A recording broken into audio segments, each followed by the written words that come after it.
de estas clases de homiléticas. Yo doy gracias a Dios por ellos, por su dedicación, por el tiempo para prepararse, eh, la solicitud para servir. Y hermanos, quiero que atiendan, escuchen. Es un buen mensaje, trae excelentes verdades bíblicas y por favor, pónganlo en su corazón y van a ver cómo va a ser de ayuda y de bendición. Hermano Toño, adelante, Dios le bendiga. El tiempo es suyo.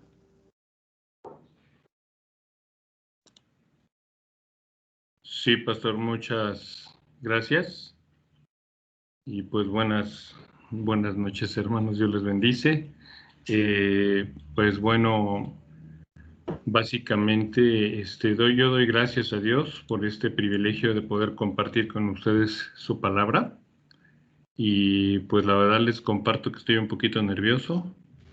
Tengo las manos frías y pues espero que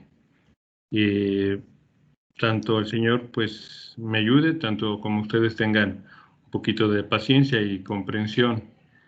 Y bueno, pues quisiera orar brevemente al Señor para que Él sea el que hable, que sea un mensaje apegado a su palabra, que sea un mensaje bíblico, que sea un mensaje de sana doctrina, que yo no me permita el Señor volar sobre de Él y decir algo que no corresponda a sus enseñanzas, y que nos permita pues ver este mensaje de Nehemías con un gran ejemplo que Él nos da. Lo pido en el nombre de su Hijo Jesucristo. Amén. Y bueno, pues este mensaje está basado en el texto de Nehemías 1 y se titula Las 5 Cs de la oración de Nehemías. Bueno, como introducción podemos ver que básicamente, como ustedes saben, hermanos, la oración es como un termómetro que nos ayuda a ver cómo está nuestra vida espiritual. En la medida en que tengamos nuestros devocionales, en la medida en que oremos, que doblemos rodillas y que Dios sea bien importante en nuestra vida a través de la oración y de la lectura de su palabra. En ese mismo sentido, somos guiados por Él a través de su Espíritu Santo y refleja muy bien nuestra vida espiritual. Si nosotros no oramos, nuestra vida espiritual pues es nula. Y bueno, pues Nehemías nos da un ejemplo muy grande de cómo cristianos pues podemos orar para recibir respuesta y respaldo de Dios, sobre todo en momentos de dificultad, de aflicción. Básicamente, pues también vemos que no importa qué tan grandes sean las dificultades que podemos estar presentando, nunca es tarde para buscar la ayuda de Dios en oración. En Nehemías podemos ver que, viendo un poquito el contexto, el muro de Jerusalén estaba derribado, las puertas estaban quemadas, y él se entera de esto siendo copero del rey, y pues en vez de darse por vencido, él busca la ayuda de Dios para cambiar la situación. Entonces, pues nos encontramos aquí en la oración de Nehemías con 5 características de que él nos enseña cómo es una oración que agrada a Dios y bueno, cómo podemos tener una respuesta favorable de nuestro Señor. Y pues vamos a ver cuáles son esas 5 características. Cada una de ellas empiezan con C. Tenemos la compasión, la confianza, como número 2, número 3, confesión y contrición, número 4, compromiso y número 5, clamor. Entonces vamos a ver cada una de ellas y es una guía sobre cómo orar, una guía que nos da Nehemías. Y bueno, pues empecemos con la compasión y vamos a leer el texto bíblico. No sé si a alguien le gustaría ayudarme a leer este texto bíblico, algún hermano. Sí, hermano, el que está aquí el que aparece en la pantalla. Sí, por favor, hermano. Sí, dice, palabras de Nehemías, hijo de Acalias. Aconteció en el mes de Quisleu, en el año 20, estando yo en Susa, capital del reino, que vino Ananí, uno de mis hermanos, con algunos varones de Judá, y les pregunté por los judíos que habían escapado, que habían quedado de la cautividad y por Jerusalén. Y me dijeron, el remanente, los que quedaron de la cautividad, allí en la provincia están en gran mal y afrenta, y el muro de Jerusalén derribado, y sus puertas quemadas a fuego. Cuando oí estas palabras, me senté y lloré, e hice duelo por algunos días, y ayuné y oré del Dios de los cielos. Gracias, gracias, mi hermano. Y pues como podemos ver aquí en los textos que están de color azul, podemos ver cómo él tuvo compasión por su pueblo. Vemos cómo lloró, cómo hizo duelo, cómo ayunó, cómo oró. Y pues primeramente preguntó cómo estaban los judíos, ¿no? Y se dio cuenta que estaban en cautividad. Pero veamos un poquito más acerca de la compasión. Sabemos que hay un término humanista que está muy de moda, que es la empatía. La empatía, nos dicen los psicólogos, que es ponernos en el lugar de otro para entender lo que les pasa, lo que sienten, pero no dice que haya que ayudarlo material o espiritualmente. Por ejemplo, podemos nosotros tener simpatía por los niños de la calle y decir, ay, pobrecitos, ¿no? Pero no hacer nada más que lamentarnos por la situación. Sin embargo, la palabra compasión va mucho más allá. Su origen etimológico viene del latín compasio, y también es un vocablo compuesto por dos vocablos, cum, que es con, y también el verbo patior, que es padecer. Entonces, la compasión es justamente la unión de esos dos conceptos, que es unirnos con el padecimiento de la otra persona, que nos lleva a solidarizarnos con el dolor ajeno, comprenderlo y sobre todo intentar aliviarlo. Aquí está la gran diferencia. No nada más es sentir un pesar, sino es intentar aliviarlo. Y bueno, Nehemías hizo algo grandísimo porque él tenía una vida cómoda, una vida privilegiada, era copero del rey, imagínense todas las comodidades que él tenía, y sin embargo deja toda esa comodidad y para ayudar a su pueblo intenta aliviar la situación que en donde Jerusalén, en donde Israel pues estaba totalmente destruido y estaban en diferentes problemas, y él pues va a ayudar a su pueblo, ¿no? Entonces aquí vemos que él tuvo compasión, no nada más fue orar, sino fue actuar. Tuvo una acción destinada a remediar esa situación. Entonces, él primeramente ora a Dios para que pueda ser escuchado por el rey, ya que va a hacerle peticiones de poder irse hacia Israel y trabajar por su pueblo, ¿no? Y justamente esa oración es escuchada. Y bueno, pues aquí me encantaría enfatizar que cuando nosotros como cristianos tenemos ese sentir de no nada más sentir empatía, sino ir sobre todo a tener compasión, es decir, hacer algo por aquellos que tienen algún tipo de sufrimiento y de desgracia. Nehemías es un gran ejemplo de ello. Número 2, la confianza. No sé si a alguien le gustaría leer este pasaje de la Biblia, que me ayudara, por favor, hermanos. Así dice, dije, te ruego, Jehová, Dios de los cielos, fuerte, grande y temible, que guarda el pacto y la misericordia a los que le aman y guardan sus mandamientos. Esté ahora atento tu oído y abierto tus ojos para oír la oración de tu siervo, que hago ahora delante de ti día y noche por los hijos de Israel, tus siervos. Gracias, hermana. Pues aquí vemos la confianza que él tiene Podemos recordar a lo mejor la palabra fe. Él tenía fe, pero a veces la fe como que está un poco malentendida. Y bueno, la palabra que Nehemías nos ayuda a entender un poquito más es confianza en Dios. Él está manifestando los atributos que él tiene, ¿verdad? Entonces va a confiar en ese Dios grande, en ese Dios temible, fuerte. Algunos dicen, ayúdame Diosito, pero no tenemos un Diosito, tenemos un Dios grande, temible, ¿verdad? Y además que es fiel porque guarda el pacto, es misericordioso.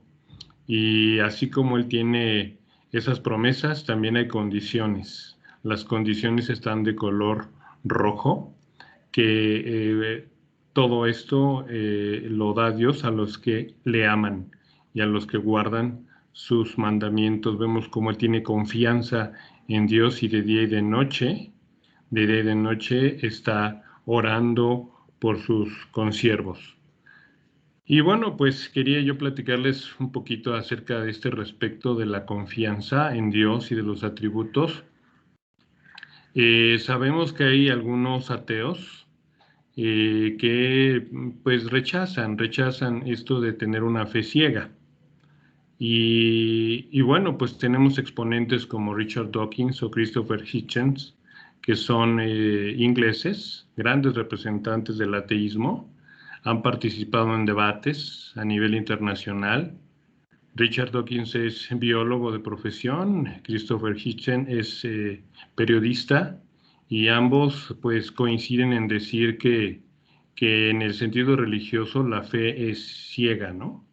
Y que la fe pues no está basada en un fundamento racional o lógico, sino en supersticiones basadas en emociones subjetivas. Sin embargo, esto no es exacto. Si vamos a la etimología de esta palabra, podemos ver que en el Nuevo Testamento el sustantivo es o el verbo pisteu. Esta palabra es equivalente a confianza. Confianza. Y si buscamos en el diccionario de la Real Academia Española qué es la confianza, nos dice el diccionario que es la esperanza firme que se tiene de alguien o de algo. Fe, entonces, es confianza, es tener un buen concepto que se tiene de alguien o de algo. Por ejemplo, podemos tener confianza en un buen médico, ¿no? Sin embargo, aquí cabe mencionar que nosotros no sabemos en forma exhaustiva o completa, total. Podríamos estar equivocados en lo que confiamos, ¿verdad? Sin embargo, la evidencia que hemos visto apunta en esa dirección. Nuestra fe entonces no es ciega. Nuestra fe es una confianza firme, es una esperanza firme que, bueno, también vemos en la Biblia que hay mucha evidencia. Por ejemplo, en Salmos 19:1 dice, los cielos cuentan la gloria de Dios y el firmamento anuncia la obra de sus manos. Entonces, hay evidencia, no estamos creyendo en un Dios que alguien inventó, ¿no? Sino hay evidencia y la Biblia está dando esa evidencia. En Hebreos 11:1 también vemos cómo la fe es una convicción de algo que no podemos ver, y aclaro yo, en su totalidad. Pero no es una convicción o una confianza ciega, porque la fe por definición es algo de confiar en algo, pero con base a lo que conocemos, en base a su veracidad y confiabilidad. Entonces, siempre va a haber un elemento de incertidumbre. Por eso es fe, por eso es confianza, ¿no? Siempre va a haber algo que no podamos conocer completamente. Entonces no podemos decir que conocemos perfectamente o de manera exhaustiva. Si así fuera el caso, estaríamos hablando de que confiamos en nosotros, en nuestra omnisciencia, ¿no? Que nosotros sabemos más. Y sin embargo, no es así. Dios nos invita a confiar en Él en base a lo que ya nos ha dado. Por ejemplo, en el caso de los judíos podemos ver cuán bueno fue Él en todo el tiempo, ¿no? Y sin embargo, después de que había dado evidencias a su pueblo, que había sido grande con ellos, misericordioso, ellos le dan la espalda a estas evidencias y dejan de creer en él. Entonces, esta segunda C nos habla de confiar en Dios, de poder darnos cuenta, primeramente, partir del ateísmo de estos dos personajes e irnos a ser teístas, ¿no? En poder creer en un Dios y después poder ir a ser cristianos, en el Dios de la Biblia, en Jesucristo, nuestro Salvador, y confiar en Él, ¿no? Confiar en Él plenamente porque hemos visto en nuestra vida sus bendiciones, somos un testimonio de su amor, ¿verdad? Y entonces podemos confiar. Asimismo, Nehemías nos da ese ejemplo de que él ha conocido a ese Dios fuerte, grande, temible, fiel, misericordioso, todos sus atributos, y él los exalta. Es lo primero que hace reconocer por qué confía en Dios, por qué está él postrado ante él pidiéndole, ¿no? Porque él es grande, poderoso, fiel, un Dios de amor, un Dios de poder, y por eso se postra delante de él, porque lo conoce, porque confía en él. Pues esa es la segunda C, y quisiera pedirle a alguien más que me ayudara con la tercera C, confesión y contrición. Cuando oí estas palabras, me senté y lloré, e hice duelo por algunos días y ayuné y oré delante de Dios de los cielos.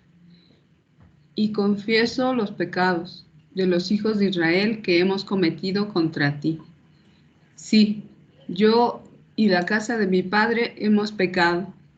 En extremo, nos hemos corrompido contra ti y no hemos guardado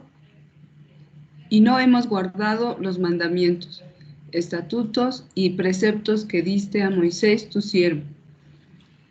Pues sí, aquí vemos cómo él confiesa los pecados de su pueblo. Se incluyen estos pecados, porque él no habla del pueblo, sino justamente habla incluyéndose a él, ¿verdad? Hemos pecado, nos hemos corrompido, no hemos guardado tus mandamientos y estatutos. O sea, hay mucha confesión particular de cada pecado, pero viene el que llora, el que hace duelo, que ayuna y que ora. Entonces aquí viene justamente esta sed de contrición. Y bueno, en general, la definición que nos da la Real Academia Española dice que confesión es declarar los pecados cometidos, pero la contrición es sentir pesar delante de Dios con sinceridad por haber hecho o haber dejado de hacer, y esta contrición implica un cambio de actitud mental en el sentir de la persona. Entonces la confesión es pues reconocer quiénes somos y no presentarnos ante Dios confiados de nuestras buenas obras, no, al contrario, reconocer que somos imperfectos, que nos hemos equivocado, que hemos fallado una vez más y que vamos rendidos a los pies de Cristo clamando por misericordia en nuestra vida. No es hablar en general y decir perdona mis pecados, no, perdona mis pecados, porque sí, he pecado, sino se requiere de que con sinceridad confesemos cada pecado, incluso como David, que nos haga ver los que nos son ocultos, ¿no? Proverbios 28:13 dice, el que encubre sus pecados no prosperará, mas el que los confiesa y se aparta alcanzará misericordia. Entonces son dos condiciones, confesar y apartarnos. ¿Y qué promesa hay de que alcanzaremos misericordia? Pero bajo esas dos condiciones que se han de dar. Entonces, estar contrito y humillado significa volver o volvernos, e implica regresarnos del camino del pecado para guardar las enseñanzas de Jesucristo. Entonces, en la Biblia vemos que es un cambio de mente, un cambio de actitud, un cambio de rumbo y de un estilo de vida. en donde íbamos por el camino malo y ahora tomamos el camino que Jesucristo nos enseña. Por eso vemos en Romanos 12:2 que dice: así que, hermanos, os ruego por las misericordias de Dios que presentéis vuestros cuerpos en sacrificio vivo, santo, agradable a Dios, que es vuestro culto racional. ¿Se acuerdan lo que decíamos al principio de la confianza? Aquí habla de un culto racional, no un culto irracional. Digo como paréntesis, ¿no? Y que no nos conformemos a este siglo, sino que transformaos por medio de la renovación de nuestro entendimiento. Entonces, nos vamos a transformar por medio de la renovación de nuestro entendimiento y entonces vamos a comprobar otra vez evidencias cuál es la buena voluntad de Dios y que es agradable y que es perfecta, ¿no? ¿Cómo podemos enlazar la confianza, que no es una fe ciega, sino es una fe racional, ¿verdad? Un culto racional. Entonces, no solamente es dar la media vuelta, es cambiar, sentir gran pesar, gran dolor por los pecados y apartarnos completamente de ese camino pecaminoso por el cual estábamos viviendo y tomar el camino de Jesucristo. Caminar en una vida nueva, rechazando al viejo hombre, ¿verdad? Eso es algo que nos toca hacer, rechazar la vida que llevábamos antes y ahora, como dice Romanos 13:14, vestirnos del Señor Jesucristo, sino vestidos del Señor Jesucristo y no proveáis para los deseos de la carne. Entonces, esa parte de contrición lleva despojarnos voluntariamente del viejo hombre, convencidos del dolor que nos ha acarreado y que ha acarreado a otras personas y como ha llevado a la cruz a Cristo, vestirnos de Jesucristo. Entonces, también se ve aquí el sentido de negación personal de nuestras vidas arrepentidas. Por ejemplo, en Job 42:6 dice: por tanto me aborrezco y me arrepiento en polvo y en ceniza. Y vaya que le costó a él tanto, ¿verdad? Él se aborreció y tuvo ese pesar, ese arrepentimiento en polvo y en ceniza. Sin embargo, pues muchas veces podemos ver que arrepentimiento y remordimiento pueden parecerse y confundirse. Aquí podemos considerar que son lo mismo, sin embargo podemos ver estas actitudes muy claras en Judas Iscariote y en Pedro, ¿no? Por ejemplo, cuando Judas entrega a Jesús, Judas lo traiciona y se siente mal por sus acciones, muchísimo. Devuelve el dinero que le dieron, le remordió la conciencia y se suicida. Sin embargo, Pedro también hizo mal, negó a Jesucristo 3 veces, se sintió muy, muy mal, y en la Biblia se registra que llora amargamente. Pedro se arrepintió. Bueno, pues Jesús, cuando resucita, un ángel le dice a las mujeres que fueron a la tumba vacía, que anuncien a los discípulos que había resucitado, mencionando especialmente a Pedro. Entonces, ¿cuál es la diferencia principal entre remordimiento y arrepentimiento o contrición? Como la de Judas, que sucede que se siente mal, pero no hizo más que sentirse mal, ¿verdad? Y terminar con su vida. La culpa, sintiéndose culpable nada más por esta situación, pero sin embargo, no hizo algo para cambiar su vida ni acercarse a Dios. Sin embargo, aquí vemos el arrepentimiento genuino y verdadero en Pedro. Por un lado, comparte el pesar que viene del remordimiento, ¿no? Que se refleja cuando nos sentimos mal. Pero además, pedimos perdón. Él pide perdón por las ofensas, por los pecados cometidos, llora, se lamenta y clama a Dios. Y sobre todo, esta parte de volvernos al camino en el que somos guiados por Dios espiritualmente. Aquí es definitivo porque Dios nos guía al arrepentimiento, ¿no? En obras y en vida, porque Él sabe la sinceridad de nuestro corazón y entonces viene un cambio verdadero de mente y actitud con respecto a nuestro proceder en el pasado. Entonces aquí vemos que Nehemías pues realmente hizo duelo, se dolió por lo que había hecho él y su pueblo, y sin embargo clama a Dios con sus promesas pidiendo su misericordia, y él realmente muestra un arrepentimiento porque cómo trabaja y cómo pide, ¿verdad? Con su ejemplo, dejar todo para ir en busca de la voluntad de Dios. Entonces es ese giro de 180 grados que damos, una contrición, esa humillación, que primeramente parte de la confesión. Nos vamos al punto número 4, que es el compromiso, y quisiera pedirle a alguno de ustedes que si me ayuda a leerlo. Sí, hermano. Acuérdate ahora, Moisés, tu siervo, diciendo: si vosotros pecareis, yo os dispersaré por los pueblos, pero si volviereis a mí y guardareis mis mandamientos y los pusiereis por obra, aunque vuestra dispersión fuere hasta el extremo de los cielos, de allí os recogeré y os traeré al lugar que escogí, para hacer habitar allí mi nombre. Ellos, pues, son tus siervos y tu pueblo, los cuales redimiste con tu gran poder y con tu mano poderosa. Gracias, hermana. Y bueno, pues aquí viene algo importante, que es lo que nos toca a nosotros, ¿no? El compromiso. Podemos ver igual tanto promesas como condiciones. Primeramente viene el juicio, ¿no? Si vosotros pecareis, yo os dispersaré.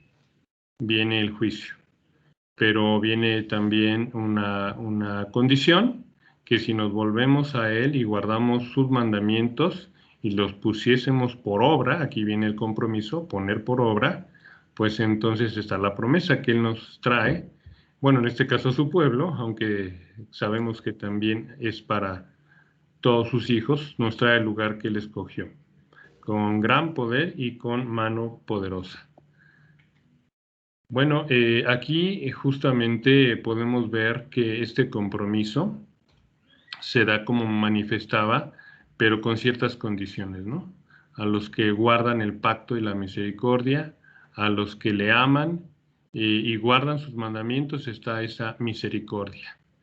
Entonces, por un lado vemos de color rojo las condiciones y azul las promesas, como mencionaba. Aquí podemos ver que muchos queremos las bendiciones de Dios, ¿no? ¿Quién no quiere un Salvador? Todos queremos un Salvador, pero realmente no queremos comprometernos, no queremos un Señor. Aquí cabe mencionar que nosotros, desde mi punto de vista, creo yo, que podemos reconocer en Cristo a nuestro Dios. Y como Él es Dios, pues bueno, ¿quién nos puede mandar sino aquel que nos creó? Aquel que nos dio todo lo que tenemos. Nada tenemos en nuestro poder que no nos haya sido dado. En este mismo instante estamos respirando, en este mismo instante estamos viviendo por su gracia, por su misericordia. Entonces debemos todo a nuestro Creador. Por eso decimos Señor. No a ningún ser humano, sino solamente a Él, con nuestro Creador. Nuestro compromiso es con nuestro Dios, ¿no? Jesucristo por eso es Señor, porque es Dios. Entonces, ¿quién es el que nos dice lo que quiere de su creación? Pues el Creador. ¿Quién es el que nos dice lo que debemos de hacer?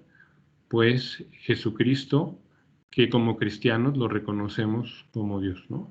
Entonces, ese compromiso de ser agradecidos con lo que Dios nos ha dado, ese compromiso de dedicar nuestra vida a Él, pues es justamente la definición de ser cristianos, seguidores de Jesucristo. Entonces, nosotros no podemos, aquí nos menciona Jesucristo, servir a dos señores a la vez. Tenemos que amar a uno y dejar al otro. Tenemos que decidir a quién vamos a amar y a quién vamos a dejar. Lo vemos en Juan 14:15. Es muy claro, dice, bueno, si me amáis, guardad mis mandamientos. Esta es una prueba de nuestra sinceridad. Es una prueba de que somos reales, ¿no? No nada más de que decimos algo, yo te amo, Señor, ¿no?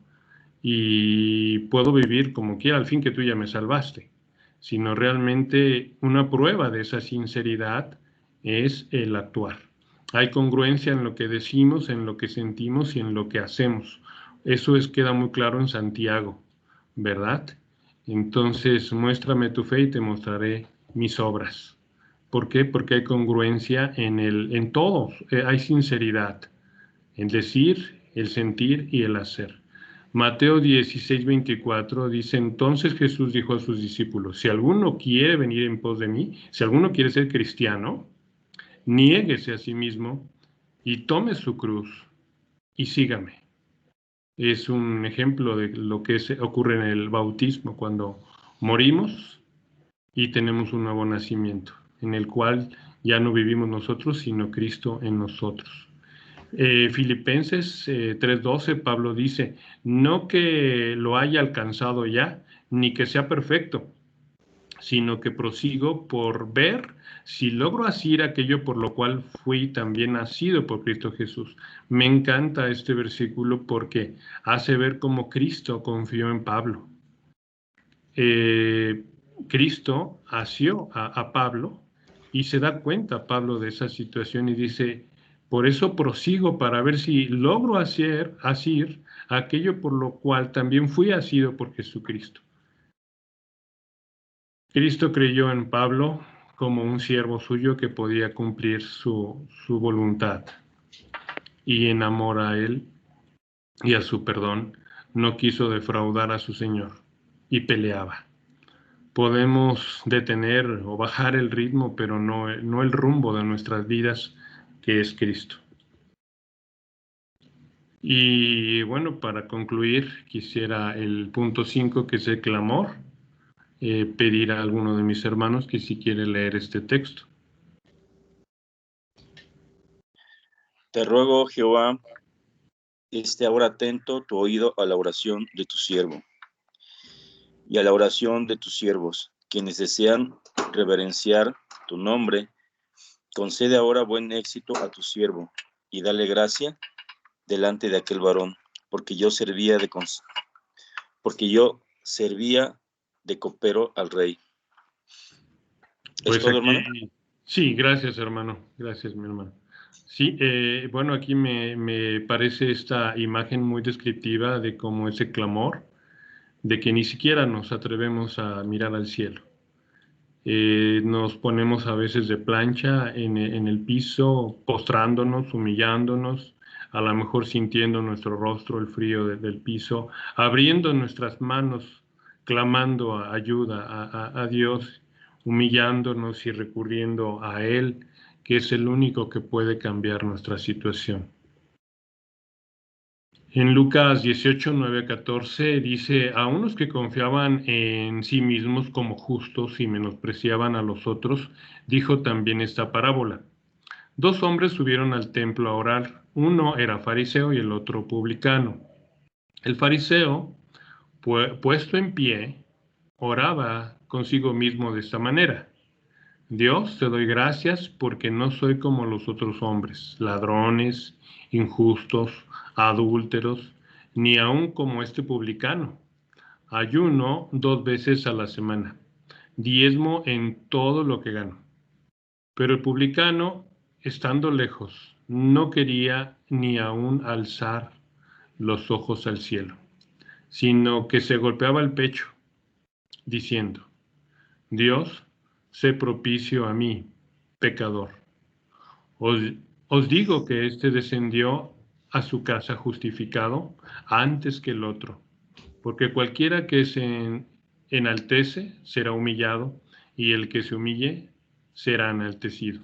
Vemos al fariseo orando de pie, y vemos al publicano golpeándose el pecho, y ni siquiera quiso alzar sus ojos al cielo. Entonces vemos cómo Nehemías confiaba en las promesas de Dios. Él sabía que aunque el pueblo había fallado a Dios, tenían un Dios fiel y poderoso para cumplir sus promesas. Y bueno, aquí hay algo que nos enseña él, ¿verdad? Habla muy claramente acerca de que es fiel para cumplir con sus promesas y es un ejemplo para nosotros de cómo orar. Nosotros podemos orar recordándole a Dios sus promesas y creyendo en ellas, aferrándonos a ellas, confiando en que Él las hará, porque Dios no es hombre para que mienta. Cuando se habla en la Biblia de que Dios se arrepiente, no es porque haya pecado, no es porque haya pecado y se esté arrepintiendo de su pecado, no, porque Él es santo, Él es perfecto. Se arrepiente en el momento en que deja de juzgarnos y se vuelve en misericordia. Entonces es ese Dios misericordioso que cumple sus promesas, también, ¿verdad? Nos muestra cómo puede cambiar de parecer y perdonarnos. Dios no es hombre para que mienta, ni hijo de hombre para que se arrepienta. Él dijo y lo hará. ¿Y no lo ejecutará? Por eso yo quisiera comentarles, hermanos, acerca de ese clamor que podemos tener. Aquí pongo algunos ejemplos de promesas. Por ejemplo, si queremos orar por nuestra familia, tenemos promesas de salvación, ¿verdad? En Hechos 16:31 dice, cree en el Señor Jesús y así tú y tu familia serán salvos. Tú y tu familia serán salvos. Solo cree en el Señor Jesús.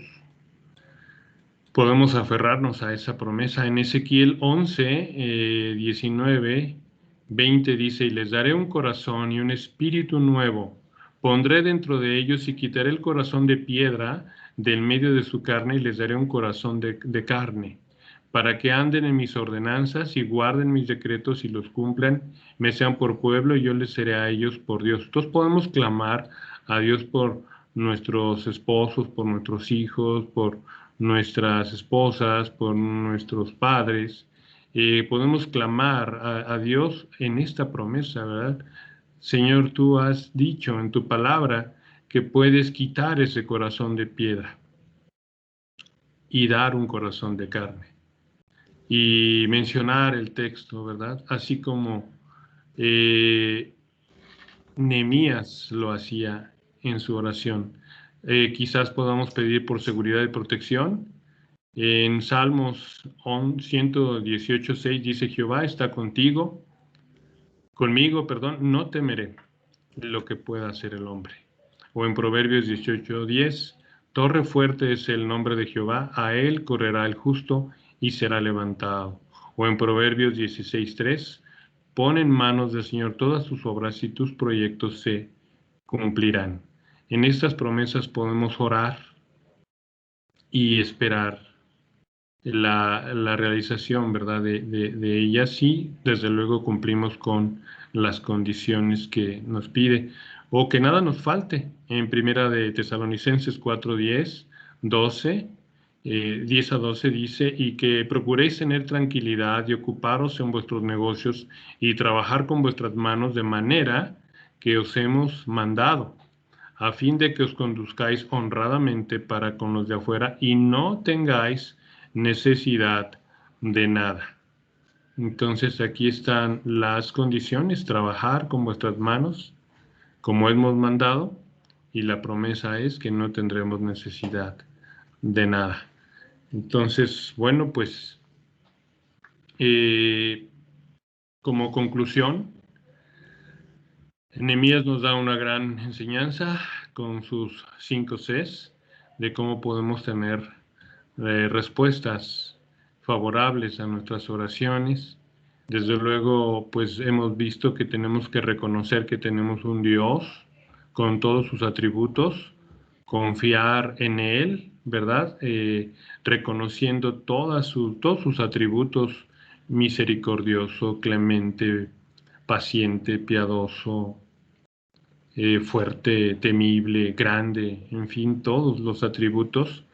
De hecho, como aplicación, así como están las 5 Cs de Nehemías, también he escuchado esa sugerencia que me compartió mi esposa me hablaba acerca de que cada vez que hagamos esto podamos en oración recordar cómo oró Nehemías, recordar estas 5 Cs para aplicarlas en nuestra oración diaria, buscando ir más allá de la confesión a la contrición, comprometernos con Él, humillarnos, ¿verdad? ¿Por qué? Porque Él es Dios. Por eso nos postramos, por eso nos hincamos, por eso nos humillamos, porque Él es Dios, ¿verdad? Buscar ese corazón contrito y humillado y hacerlo incluso con cinco cosas, ¿no? Manifestar 5 pecados, interceder por 5 personas. También, pues podemos de alguna manera mostrar, ¿verdad? Esa congruencia, esa sinceridad con la que nosotros oramos y que lo que decimos, si decimos amar a Dios y si decimos querer entregar nuestra vida, pues renunciar a los placeres, renunciar al pecado y empezar a buscar su voluntad a través de actos, ¿verdad? De hechos, pero siempre buscando sobre todo su perfecta voluntad. Algo importante en la oración es que no oremos para nuestros propios fines, ¿no? O pedid y no recibís porque pedid mal, porque pedís para vuestros deleites. Siempre debemos de estar, por eso, hablaba de ese termómetro, que es la oración, que es la lectura de su palabra, siempre conociendo su voluntad que es perfecta y es agradable. Entonces siempre buscar orar y tener en cuenta que en esa oración, si Dios dice no, es porque es lo mejor para nosotros, porque su voluntad es agradable y perfecta. Y a veces dice no ahora porque no estás preparado. Y es cuestión de que en su tiempo Él nos dé respuesta. También nos manda como Nehemías, a tener esa compasión, no nada más empatía, ¿verdad? Y a veces incluso indiferencia por el dolor ajeno, sino poder conmovernos o movernos para poder interceder y hacer algo por nuestros semejantes. Finalmente, pues clamar a Él, aferrándonos justamente a Él, ¿verdad? Como el único que puede ayudarnos a salir de nuestras dificultades, de nuestras y también de nuestro país, de nuestro pueblo, de nuestra iglesia, confiando en pues que Él escucha y que su voluntad es buena para con nosotros. Y pues yo quiero pedirle a Dios en oración que nos ayude como iglesia a guiarnos en esta enseñanza de Nehemías, a que en nuestras oraciones podamos recordar estas 5 Cs muy fácil de memorizar que nos da Nehemías, que nos ayude a llevarla a la práctica y sobre todo pues para mí, ¿verdad? Que pues el día de hoy también puedo ver que esto lo debo de aplicar yo sobre todo en mi vida, ¿verdad? Y pues por último, hermanos, también quiero compartirles un último concepto que para mí ha sido de utilidad, el hecho de poder estorbar a nuestro pecado. Muchas veces podemos darle prioridad a las cosas del mundo, a las cosas de nuestro trabajo o quehaceres de la vida, y el estorbar al pecado de ser impíos, de hacer a un lado a Dios o no acordarnos de Dios, es algo importante para no dejar la oración y no dejar la lectura de la Biblia. Para mí ha sido bueno recordar esta sugerencia que han dado acerca de que, por ejemplo, para que no omitamos el orar, digamos, yo no puedo desayunar si no he orado y no he leído la Biblia, ¿no? Y de verdad a veces esto hasta nos ayuda a ayunar, porque podemos correr para hacer 1000 cosas, pero ¿y la oración? Y la lectura de su palabra, donde queda, ya lo haré después, y no lo hacemos.